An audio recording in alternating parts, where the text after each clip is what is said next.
新郎官，今天改规矩了，咱得玩个步步高升。对，从这楼下到楼上，每一个台阶都得铺上一张100块钱，没钱这步可升不上去。行，图个乐子，去把准备好的零钱换开，铺上。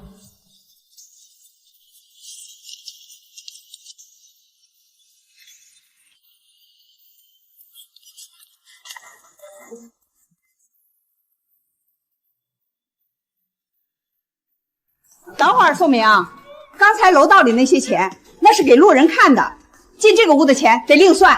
妈，刚才不是都铺好了吗？这另算是……看见这些气球了吗？不多不少，一共999个，每个气球里你得塞1000块钱。999个气球，每个1000，妈，这就是100万现金啊！妈，咱们之前彩礼都商量好了，这临时上哪弄100万去？我这卡里就剩50万了。原本是留着过日子的，没钱，没钱，这进屋的门可不好进。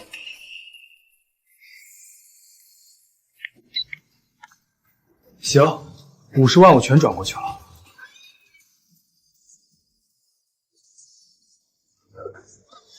婉婉，鞋穿好了，咱们回家吧。我妈说了，这房子得加我弟的名字。这算亲上加亲。这房是我爸妈全款买的，那是他们的养老钱，凭什么？不加名就是没诚意，你自己回去跟空气过吧。跟空气过？这就是我爱了5年的女人。为了娶她，我家掏空了积蓄，我刷爆了卡。现在，就因为我不肯加她弟的名字，她就要让我跟空气过。对。就是跟空气过，宋明，你别以为给了50万这事儿就算完了。房本不加名，我今天绝对不出这个门。这房子是我爸妈全款买的，那是他们的养老钱，跟你们家有1毛钱关系吗？怎么没关系？结了婚就是一家人，你分这么清干什么？再说了，强子是你亲小舅子，以后给你养老送终不得靠他？靠他？靠他把我家底败光吗？宋明，你怎么说话呢？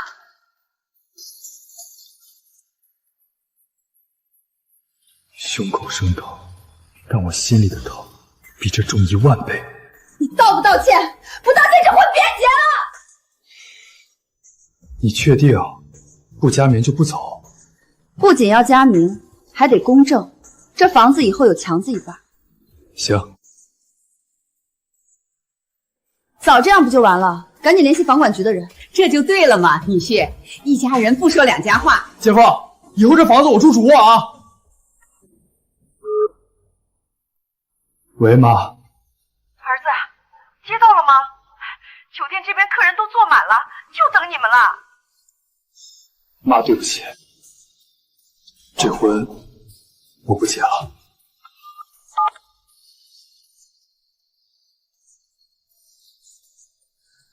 宋明，你敢走？你今天要是出了这个门，以后跪着求我都不会嫁给你。李婉，你说的对，跟空气过都比跟你过强。那50万，我会通过法律途径追回，你们好自为之。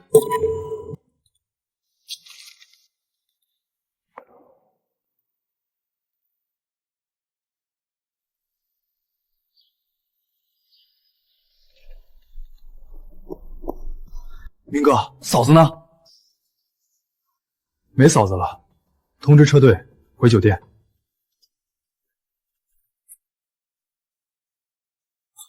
啊，没接亲，直接回？回。宋明，你长本事了是吧？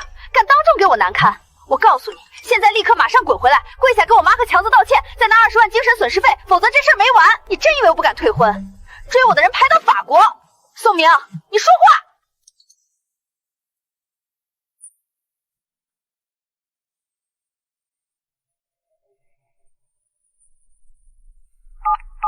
老陈，刚才那笔50万的转账，帮我查一下状态。刚转出去，怎么了？婚不结了，那是他们勒索我的。行，只要没到账或者对方没提现，我有办法先卡一下。你赶紧去报警立案，拿回州来。那50万是我这几年没日没夜加班拼出来的血汗钱，本来是打算给以后的小家庭做启动资金的，结果被逼着转给了丈母娘，想吞我的钱，做梦。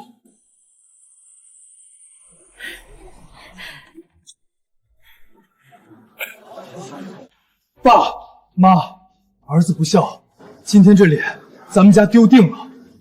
儿子，到底怎么了？是不是那边又要钱了？起来，男子汉大丈夫，跪天跪地跪父母，别为了个女人没骨气。林婉要求在房子上加他弟弟的名字，还有公证。欺人太甚，简直是欺人太甚！这婚不结也罢。走，进去。又说今天这酒席照摆，就当是请亲朋好友聚餐了。新老官，新娘子呢？吉时快到了。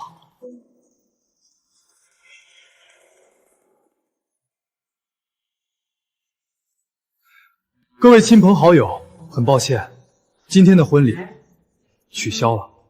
怎么回事？新娘子没接回来，这婚说不结就不结了，宋家这回丢人丢大了。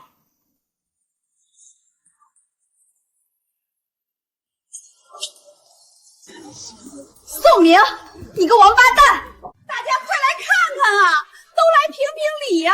这姓宋的没良心啊！他把我们老小扔在家里，自己跑回来吃香喝辣，他玩弄我女儿5年的感情，提上裤子就不认人，始乱终弃呀！宋明，你丫长本事了，当众刷我姐的脸！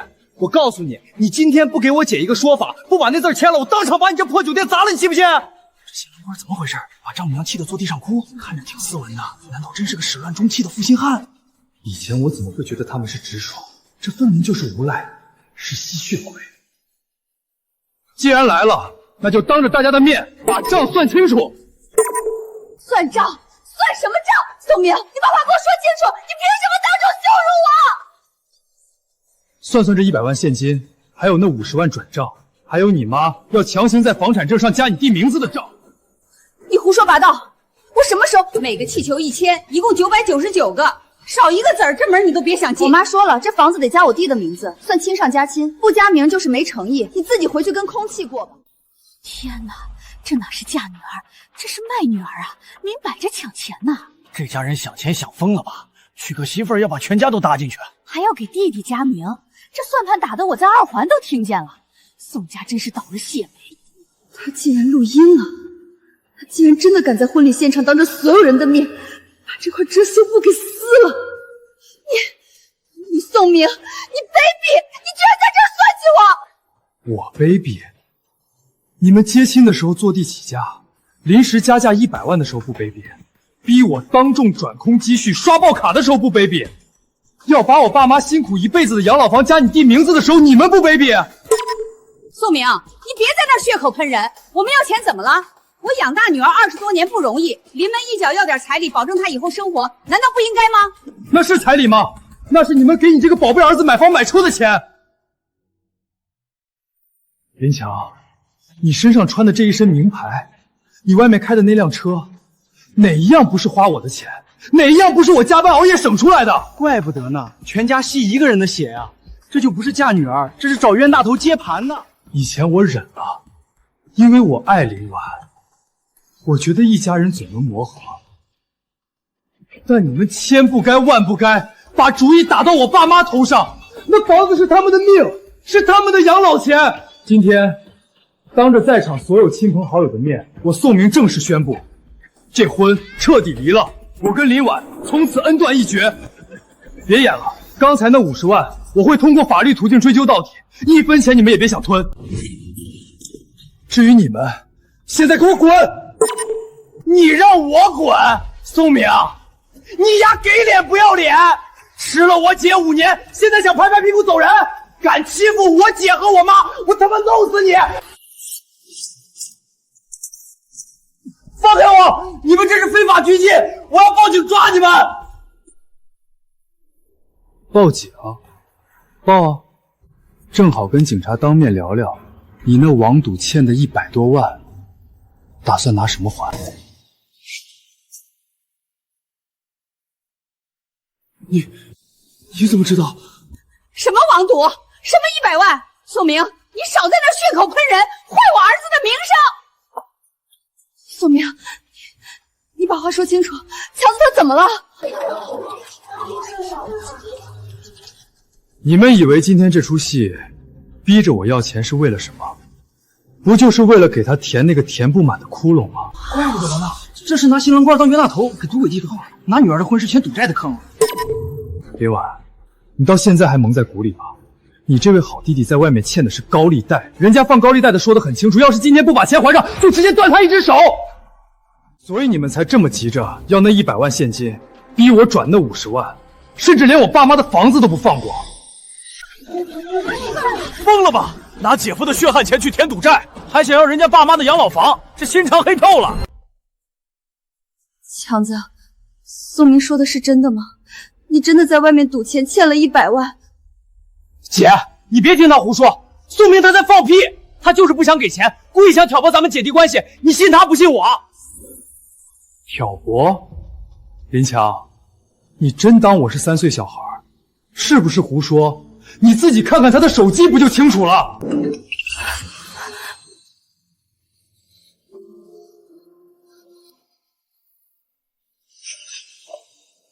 妈，你知道这事儿吗？你知道强子欠钱的事儿吗？哎呀，强子那是被人骗了，他是被那帮坏人给带沟里去了，咱们是一家人，得帮他呀。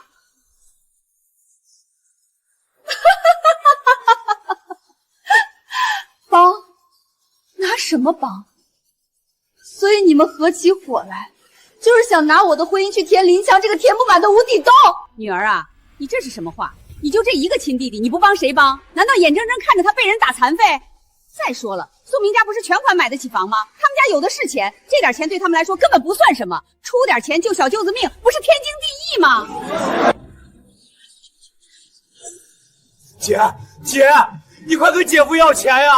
再不给钱，那帮人真会杀了我！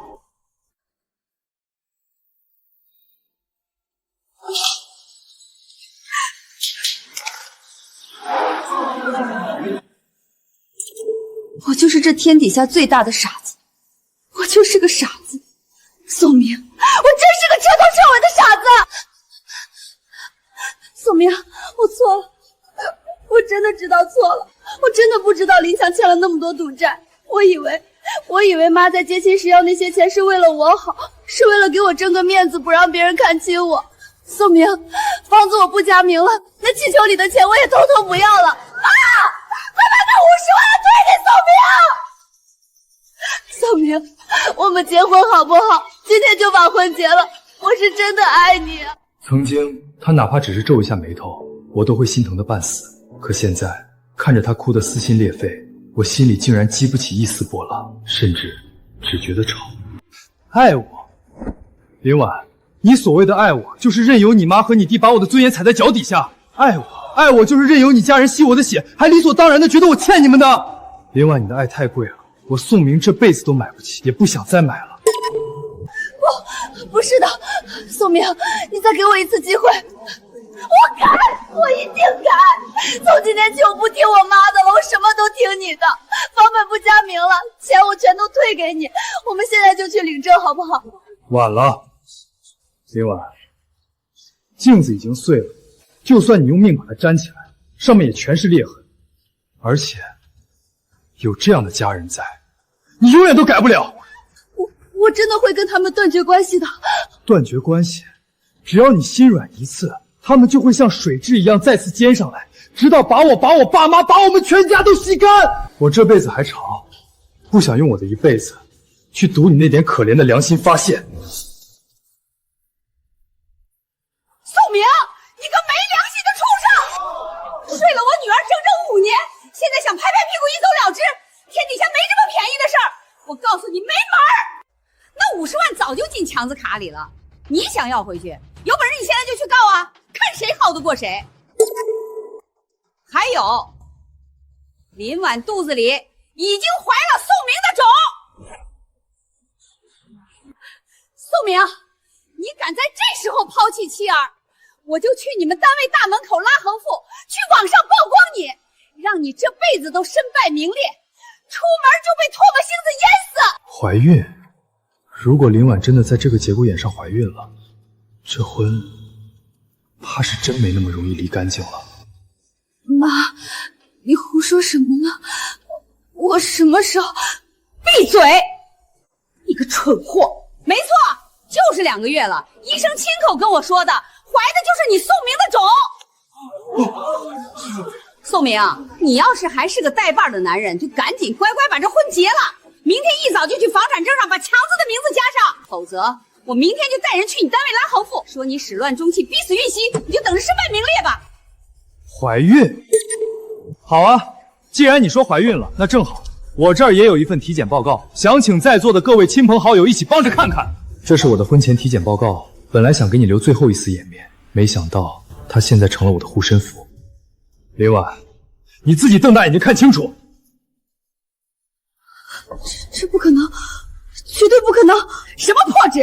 宋明少拿这些东西吓唬人，你以为随便印张纸就能抵赖了？这怎么可能啊？怀孕几率极低，那这2月的身孕打哪来的？这丈母娘还真是张嘴就来啊，这脸打得真响。假的，这是假的！宋明，你个丧良心的，为了逃避责任，你居然伪造病情来羞辱我女儿，你还是不是人？是不是假的？现在去医院一查便知。如果你敢去，我现在就开车送你。而且有一件事大家可能还不知道，这几个月为了筹备婚礼拼命加班攒钱，我忙得连睡觉的时间都没有。林婉，咱们俩这几个月根本就没有在一起过。既然没同房，你哪来的2个月身孕？难道这孩子也是跟你妈说的那样，是空气给你的吗？为了钱，他居然连我的清白都可以当众污蔑，在他们眼里，我到底算什么？妈，你怎么能这样？你怎么能在这种地方撒这种谎？你这是要逼死我！你让我以后怎么见人？我这是为了谁？我还不是为了你弟。强子那是欠了高利贷的命，只要能从姓宋的这儿拿到钱，说你怀孕怎么了？说什么不行？能救你弟的命，让你毁点名声又怎么了？够了！钱！你们眼里除了钱还有什么？既然你们这么想要钱，那就去死吧！去提前过来找钱吧！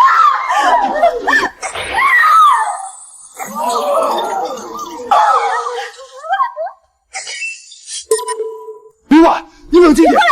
宋明，你站那儿别动！宋明，我对不起你，这辈子是我瞎了眼，是我没良心。如果有下辈子，我不做伏地魔了，我干干净净的嫁给你，好好做你的妻子。姐，你疯了！你要是死了，那钱谁还呀？警察，别动！你报警了，这种敲诈勒索的，报警是最稳妥的。林强是吧？你涉嫌参与大额网络赌博，并联手他人进行诈骗，证据确凿，跟我们走一趟。我不走，警察同志，你们抓错人了，我没犯法，我那是被人坑了。妈，快救我！你们不能抓我儿子，我儿子从小连鸡都不敢杀，他是好人啊，都是被逼的。抓他！你们快抓他！宋明才是幕后黑手，是他开公司搞网络诈骗，还诱导我儿子去赌博，他想害死我们全家呀！警察同志，你们快开眼了！是你？看吧，连警察同志都被他的罪恶惊到了，快给他戴上手铐！抓他呀！他才是黑心老板，他害我儿子赌博，他诈骗，快把他抓起来毙了！别听这泼妇胡言乱语，按照证据抓人，带走。我是红侠客组织里的一名神秘人，专门负责国内外网络安全问题。就在3个月前，我刚以红侠客的身份，秘密协助警方捣毁了一家跨国非法买卖野生动物组织。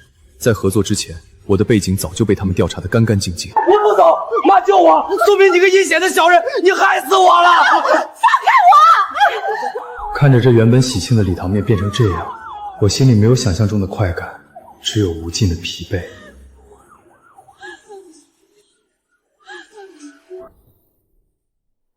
接下来可能需要你配合做一下笔录，也跟我们一起走吧。好。警官，那50万转账的回执我明天送过来。行。林强涉及的赌博诈骗金额巨大，林婉和那老太太涉嫌敲诈勒索和聚众闹事，你就等后续通知吧。谢谢。5年，终于彻底结束了。明哥，没事吧？没事儿，就是觉得挺可笑的。5年感情，最后换来的居然是一地鸡毛。那50万呢？那可是你没日没夜加班熬了无数个通宵才攒出来的血汗钱，真就让那一家子吸血鬼给吞了。冻结了。老陈办事靠谱，对方那家人还没来得及转走，钱就在账上被止付了。想从我这儿挖肉，他们想多了。那就好，那是你的血汗钱，给那种吸血鬼1分都是浪费。哎，走吧，明哥，今晚别想这些糟心事儿了。哥儿几个都在那儿等着呢，陪你喝点，咱们不醉不归。车来了。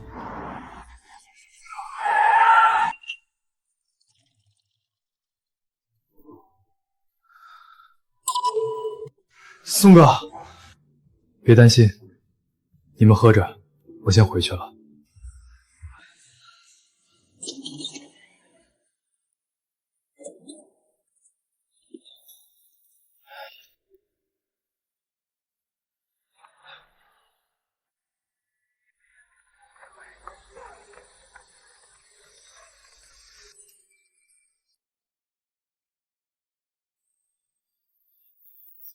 佳明，佳明，不佳明就滚！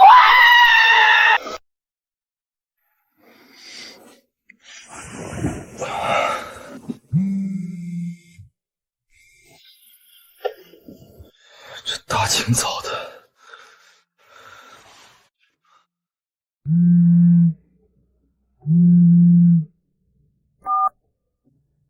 喂，宋明是吧？你个狼心狗肺的渣男，把人家一家人都送进局子了，你还是人吗？你是哪位？我是谁不重要，重要的是林婉那么爱你，你竟然为了那点钱这么狠心！你这种冷血动物就该下地狱，出门就被车撞死！爱我，爱到想要我的命吗？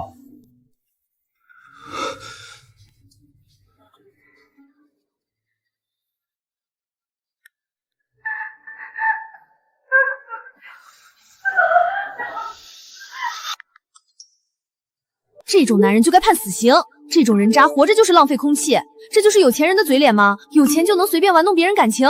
心疼小姐姐遇人不淑啊，差点连命都丢了。冷血富二代，这种颠倒黑白的手段还真是早在意料之中。既然他们想玩大的，那我就陪他们玩个痛快。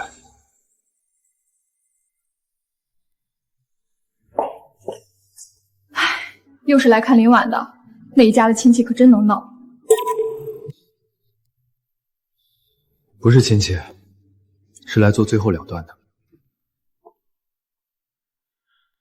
你好，我是宋明，来找林婉交接一些财务问题。哦，那个婚礼当事人，进去吧，时间别太长，他现在情绪还不太稳。宋明，怎么看到我没死成，你是特意跑来看我笑话的？你想多了，我没那份闲心，我是来拿回属于我的东西。既然婚没结成，这些东西理应全部退还。全部退还。那50万转账我已经申请冻结了，但这几年我给你买的那些首饰、包包，还有你名下那辆车，那是彩礼的一部分。宋明，我都已经变成这样了，我自杀，我住院，你在这个时候居然跟我清算这些包和车，你还是人吗？我差点就死了，为了你，我差点连命都没了。那是你自己的选择，别来道德绑架我。林婉，别演了。今天早上的同城热搜，那个所谓的狠心新郎视频，是你让人发的吧？我不知道你在说什么。不知道？这拍摄角度是在你大姨做的那桌吧？除了你家人，谁会有这种精心剪辑过的视角？还有网上那些统一口径的水军，文案都一模一样。林婉，你想干什么？想利用网络舆论逼我就范，逼我撤诉，逼我不追究林强的刑事责任？宋明，强子是我唯一的弟弟，我爸妈就这一个儿子，他要是真的去坐牢了，这辈子就彻底毁了，咱们家也就完了。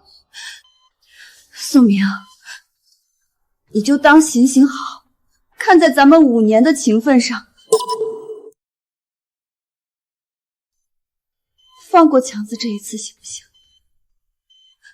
只要你肯出面签一份谅解书，跟警察说那50万是你自愿赠与的，不是诈骗。只要你这么一说，他就没事了，他就能出来了。我求你了。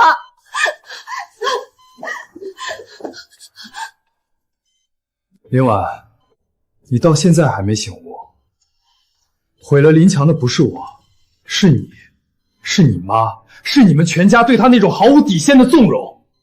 而且他犯的事儿可不仅仅是诈骗，警察已经查到了，他在我的酒里下过药。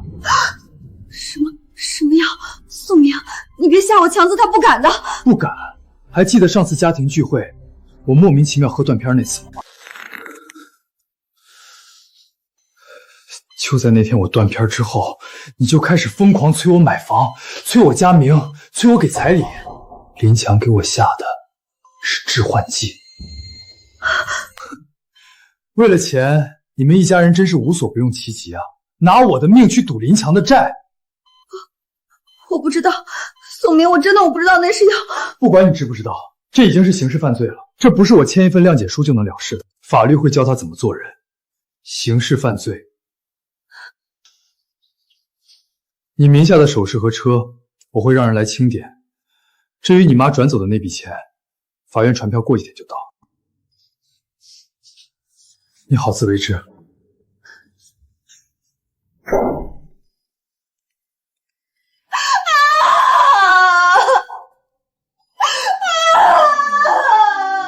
鳄鱼的眼泪不值得同情。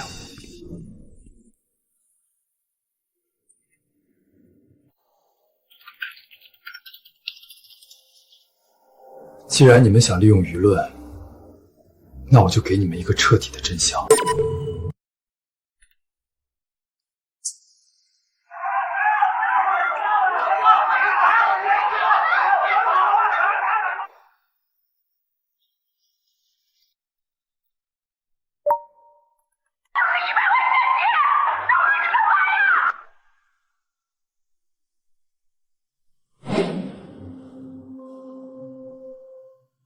既然你们想要流量，我就让你们火个够。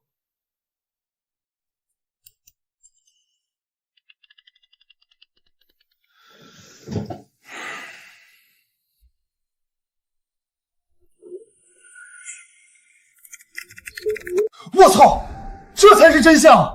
这家人是想钱想疯了吧？给姐夫下药，致幻剂，这他妈不是骗婚，这是谋杀啊！新娘还在医院装可怜自杀，原来全是演戏，他就是帮凶。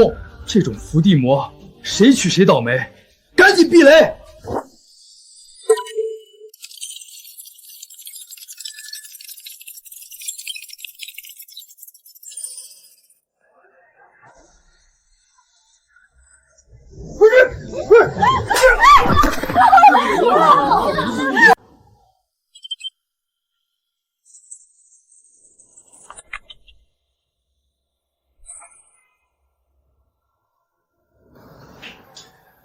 原来这吸血的习惯从大学就开始了。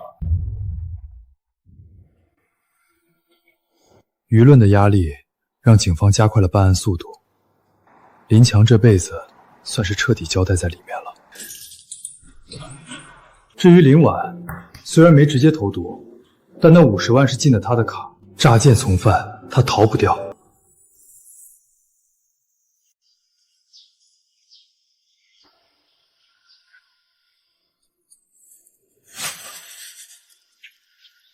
诗安，哦不，宋明，你回来了。叔，您怎么来了？我没地方去了。家里被贴了封条，老婆孩子全进去了。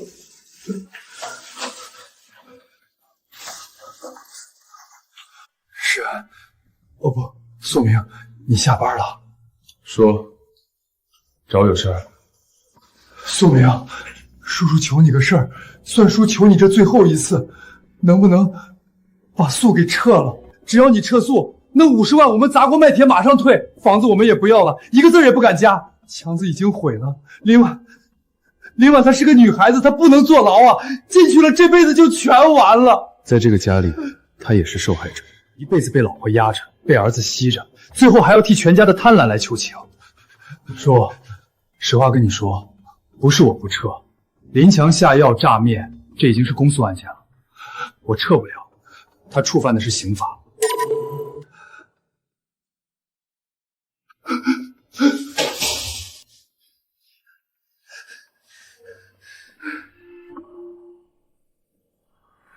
造孽呀，都是造孽呀！早就跟他妈说，不能这么惯着强子，不能惯着那个混账东西。现在好了，家破人亡，家破人亡了。可怜之人必有可恨之处。如果当初在这个家里，他能稍微硬气一点，能管住那个贪得无厌的老婆和那个烂泥扶不上墙的儿子，林家何至于落到今天这步地步？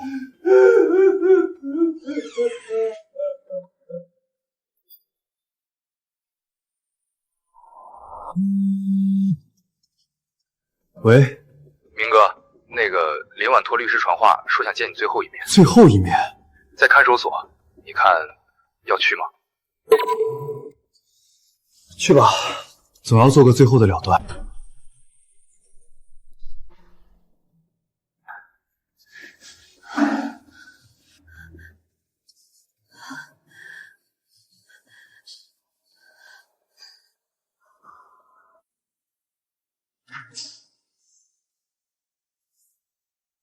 你找我？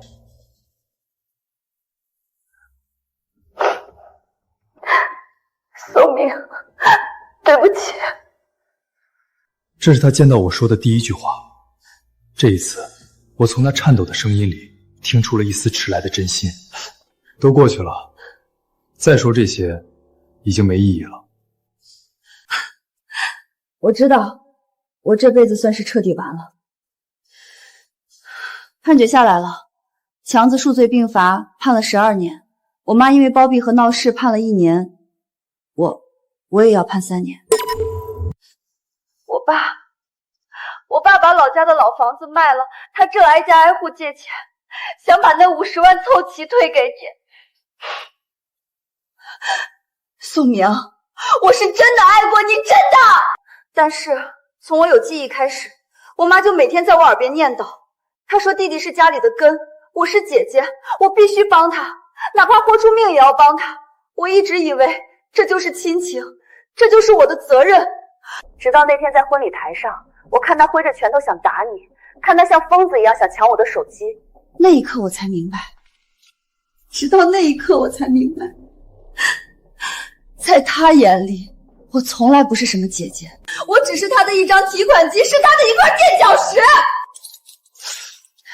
谢谢你，宋明，真的谢谢你，谢谢你在那天亲手打醒了我，虽然这代价真的太大了。曾经那个在大学校园里笑颜如花的女孩，终究是被他那个贪得无厌的原生家庭连皮带骨的吞噬了。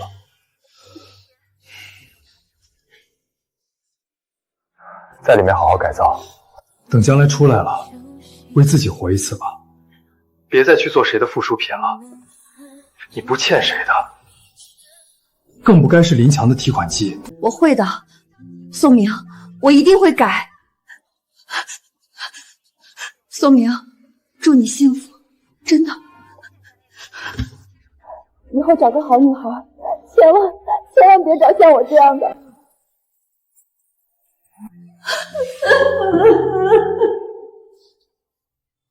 明晚，时间到了，该回去了。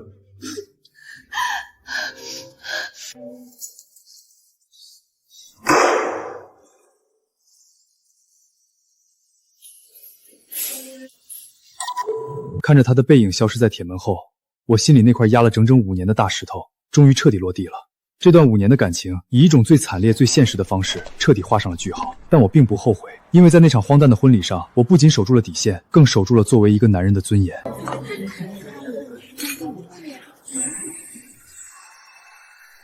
累不累？比起跟你签那个并购合同，这个流程可简单多了。林哥，嫂子，吉时到了，外头亲朋好友都到齐了，就等你们敬酒呢。苏瑶是我的合作伙伴，她独立、自信，更有着极高的眼界。最重要的是，她背后的家庭通情达理，从不把婚姻当成筹码，没有天价彩礼，没有下车威，更没有什么所谓的伏地魔。我们的婚礼很简单，没有那些虚伪的繁文缛节，只有2个灵魂的契合和最真挚的祝福。谢谢你出现在我最好的时候。那你得用一辈子来报答。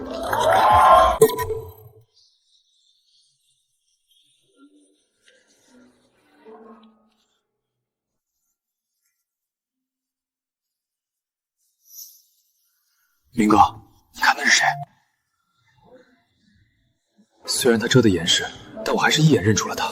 林婉，他出来了。看着那个佝偻、沧桑且有些一瘸一拐的背影，真的完全不像个才30岁的女人。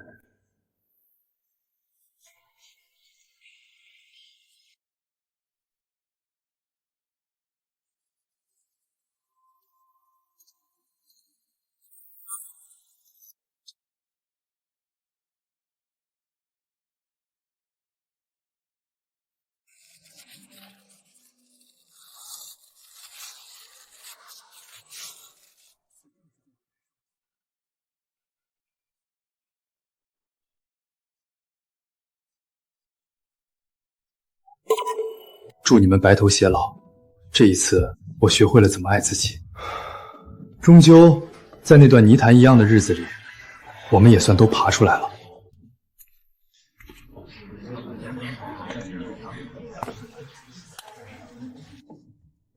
这是什么？看起来捏得挺用心的。一个老朋友送的礼物。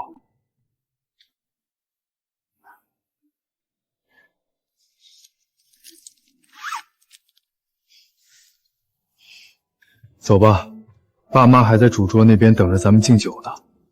好。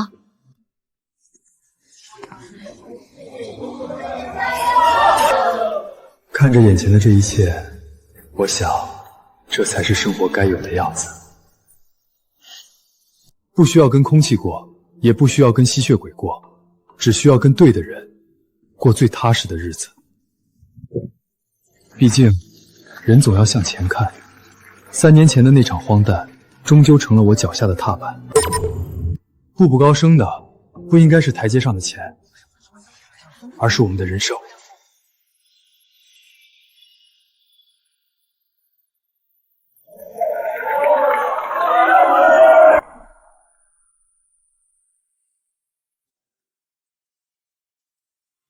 你看，爸爸给你带了什么？安安，乖，叫爸爸，叫一声爸爸，给奖励好不好？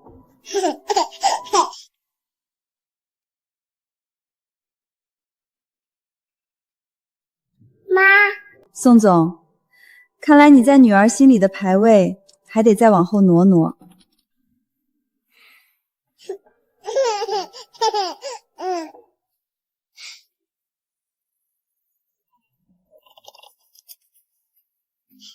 宋总，认输吧。安安的开口词已经被我买断了，你想听那声爸爸，排期得等到明年。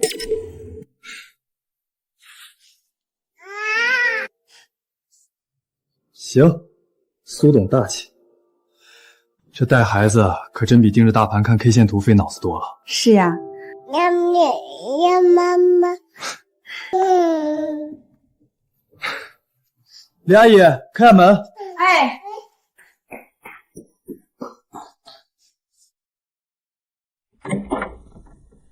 明哥，嫂子，忙着呢。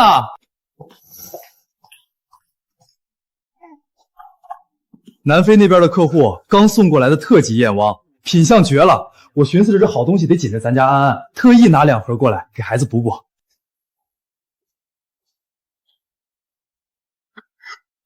大刘，先不急着送燕窝，城南那个物流园的项目，对方松口了吗？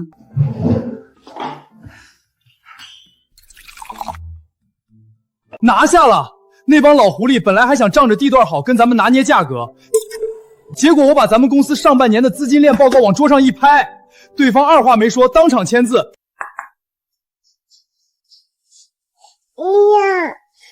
你们聊公事吧，我带安安上楼洗澡。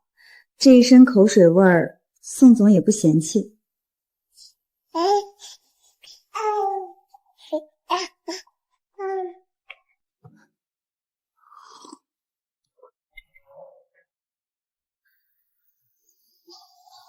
明哥，有件事儿我犹豫了一路，不知道该不该跟你提。说。我昨天去城中村视察那个旧改项目，在那个破烂巷子里看见林婉了。明哥，他现在过得真的很惨。3年前他从看守所出来的时候，不是哭着喊着说要跟过去断了，说要重新做人吗？结果呢，没撑过半年，本性又露出来了。他居然又跟了一个搞皮包公司的混混，那男的除了长得油头粉面，一肚子坏血。那男的满嘴跑火车，天天跟他吹牛逼，说能带他赚大钱，还要给他买大房子，给他一个安稳的家。林婉居然信了，你说他是不是脑子进水了？我跟你说啊，那男的根本就不是什么好人，就是一个游手好闲的混混。他出狱后打工攒的那几万块辛苦钱，全被那混混掏空了。这还不算完，他还背着男的偷偷去借了网贷。后来她怀孕了，那男的看她实在榨不出油水，又怕惹上人命，干脆卷了剩下的钱，连夜跑路了。她上个月早产，大出血，没钱去大医院，是在那种脏乱差的小诊所处理的。命是勉强捡回来了，但子宫切了，这辈子算是彻底断了念想。那个孩子生下来就不健康，在保温箱里撑了没几天，最后也没留住，直接就没了。我昨天看见他的时候，他正被几个收网贷的地痞堵在那个发霉的出租屋门口，连门板上都是的血色大字。他蜷缩在角落里，瘦得简直脱了相，跟个干瘪的骷髅似的，哪还有半点当年的影子？他跪在地上求我，让我一定要把这些话带给您。他跪在地上求我，让我一定要把这些话带给您。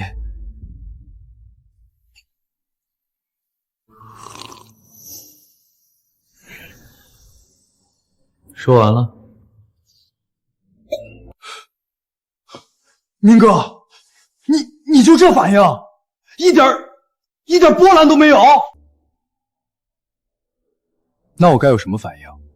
是该痛哭流涕的跑去救他，还是该为了那段烂掉的往事长吁短叹？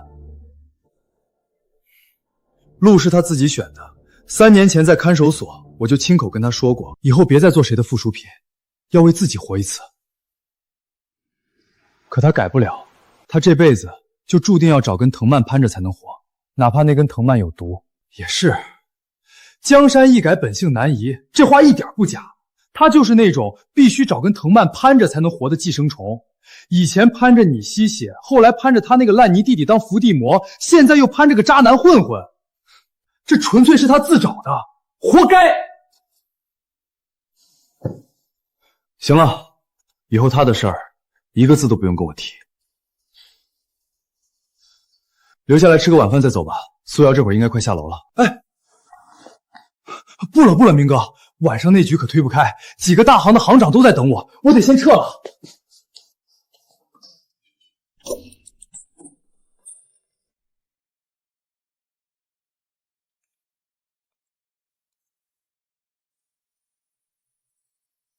有些人错过了就是错过了，既然他选择烂在泥里，那也跟我宋明再无半点瓜葛。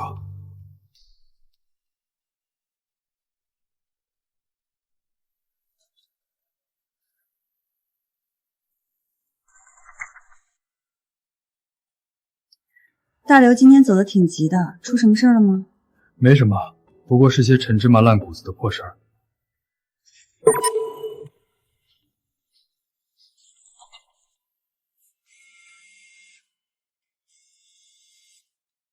私人号码，知道这个号的人并不多。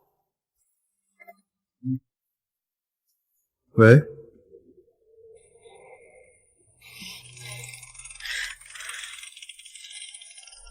哪位？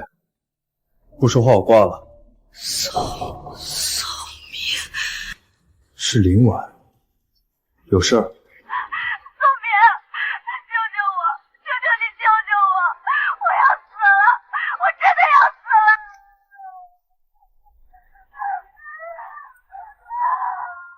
打错了。别挂，宋明，求你别挂。我疼，宋明，我肚子好疼。那个小诊所处理的不干净，伤口全发炎了，烂了。我没有钱买消炎药，房东说我要是今晚再交不上房租，明天一早就要把我扔到大街上喂狗。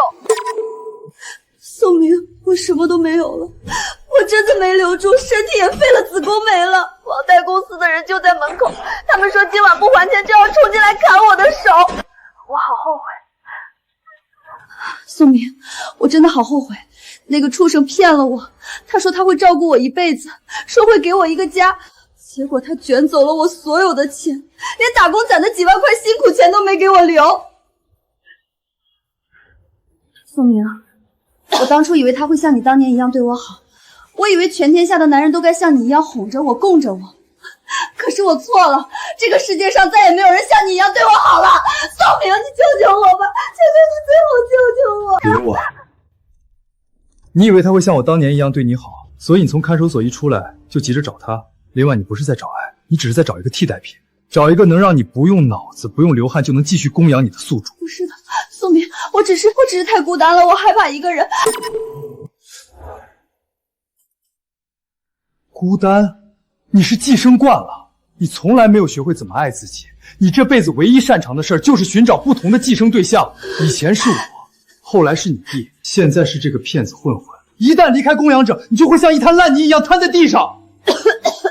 林婉，听清楚了，你落到今天这个地步，少拿遇人不淑当借口，是因为你骨子里就是个废物，一个只想着靠吸别人的血来活着的寄生虫。宋明，你别说了，求你别说了，我真的知错了。宋明，算我最后求你，看在过去5年的份上，借我5000块钱，就5000，我去买点消炎药，我不想死在出租屋里。我不想像条野狗一样烂在这儿。宋明，我真的走投无路了。林婉，你好像还没搞清楚状况。我结婚了，我有深爱的妻子，有可爱的女儿，我的每一分钱都属于我的家庭，是我守护他们的底气。我不会给你1分钱，以后不要再打这个电话。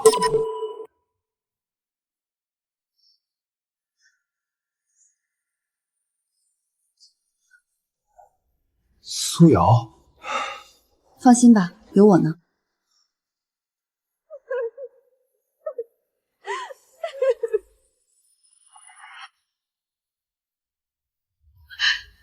林婉是吧？你是苏瑶？我是宋明的妻子。你的事情，我下午听大刘提过一些，把你的支付宝账号发过来。宋太太，你要借钱给我？不是借，是给。借是纠缠，给是断绝。苏瑶这是要在精神上彻底碾碎他最后的念想。林婉，别多想，我会给你转1万块钱。这1万块不是宋明给你的，是我给你的。出于人道主义，我同情你现在的悲惨遭遇，也感谢你3年前当年的不嫁之恩，否则宋明也不会遇到我。拿到钱去医院处理好你的发炎伤口，把欠房东的房租还了，剩下的钱足够你买一张长途车票回老家。但是林婉，给我听好的，这是第1笔，也是最后一笔钱。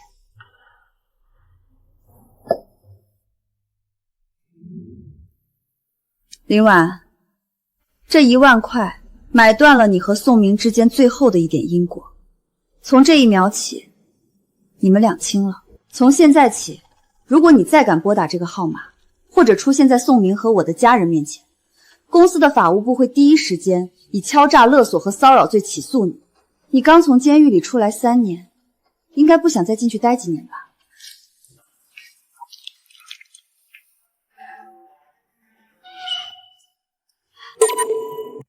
账号发过来。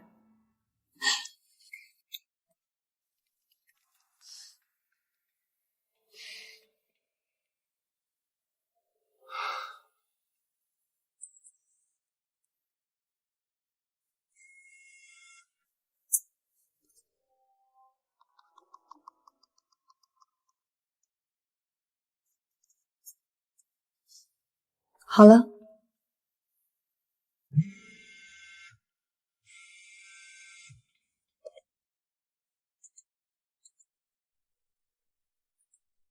从接电话到彻底切割，整个过程不到2分钟。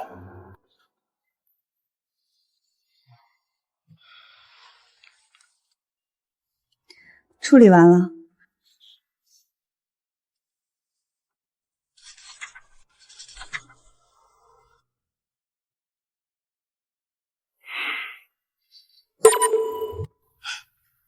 苏总，大气啊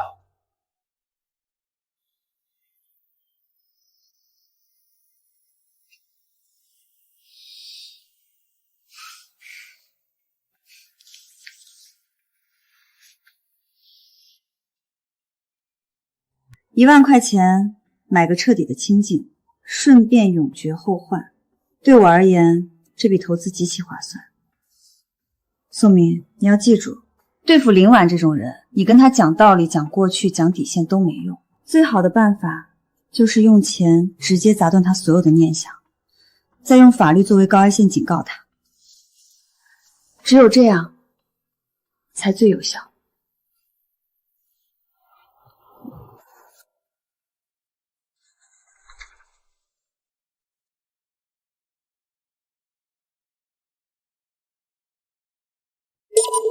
老婆，刚才林婉在电话里那样歇斯底里，你真的一点都不生气？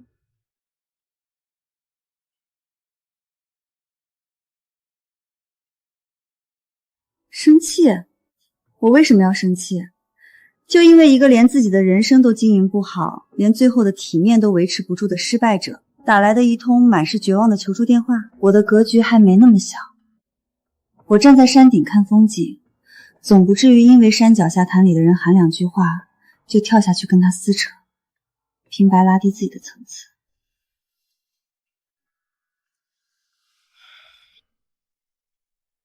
他今天的下场是他自己一步一步选的。当初他为了走捷径放弃底线算计旁中的时候，就该想到今天的结局。我犯不着为了一个既定的失败者动半分情绪，更犯不着为了他影响我们之间的日子。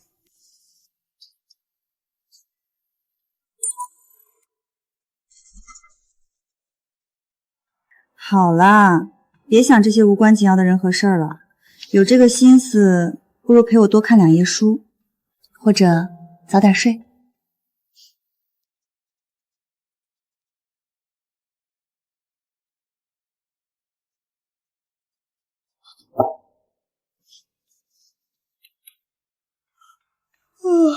行了，睡吧。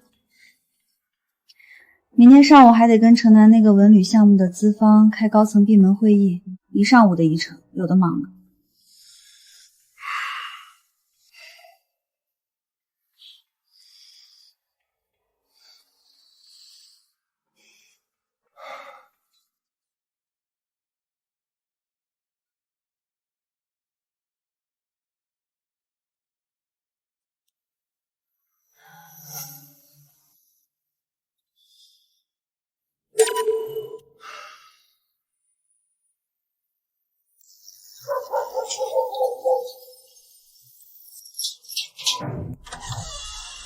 我妈说了，这房子得加我弟的名字，这才算亲上加亲。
林婉从一开始就选了那条最省力的捷径，她把自己的人生全盘寄托在依附别人身上，把所有的价值都绑在男人的身上，为了攀附富贵，丢掉底线，背弃真心，算尽了机关，最终却被那群和她一样贪得无厌的吸血鬼榨干了最后一丝骨血，跌进了再也爬不出来的泥潭。而我曾经也站在和她一模一样的岔路口，差点被所谓的情分、虚无的责任拖进同样不见底的深渊。但我最终选择了斩断烂掉的过往，选择了站起来，选择了一步一个脚印，踏踏实实的往上走，走到了这云顶之巅，更走到了苏瑶的身边。我如今拥有的一切，安稳的家，并肩同行的爱人，鲜活可爱的女儿，触手可及的未来，从来都不是天降的运气，是我一次又一次在岔路口选对了方向，一步一步挣来的。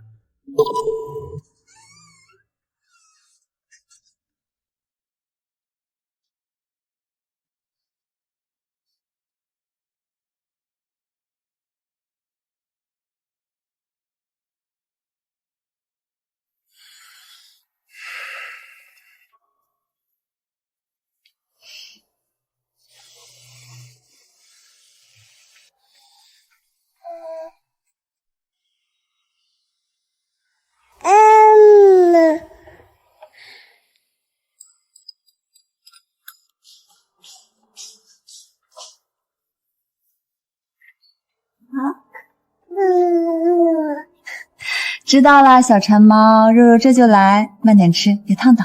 吃肉要肉。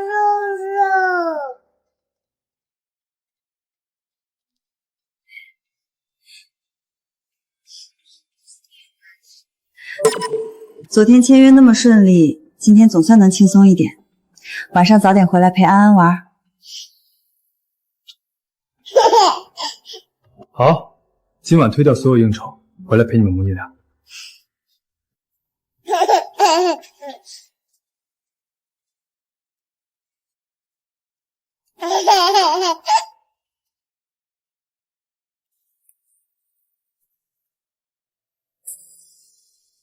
走。爸爸。啊？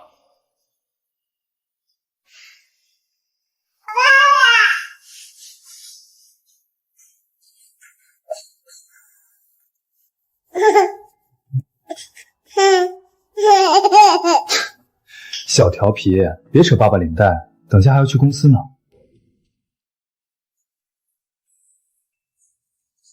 宋总，这种小事儿还是我来吧，可别耽误了承担项目的高层早会，错过关键决策，我可饶不了你。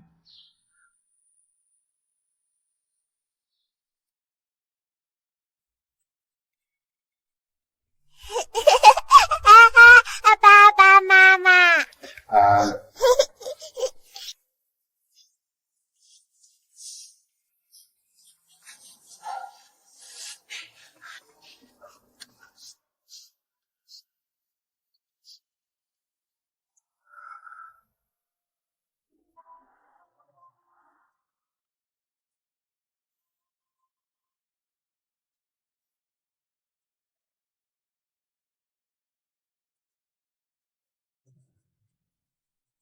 领带夹歪了，准备好迎接你的机遇了吗，宋总？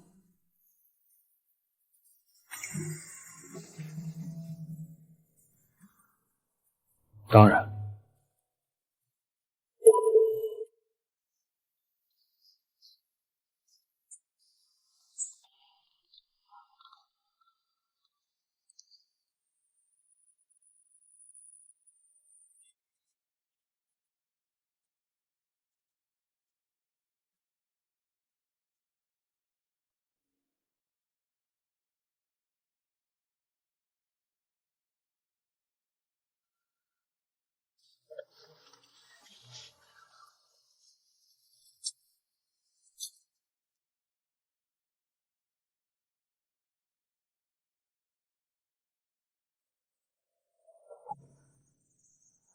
至于那个窝在城中村里的女人，那个深夜里声嘶力竭、狼狈不堪的电话，那些歇斯底里的哭喊，那些绝望的哀求，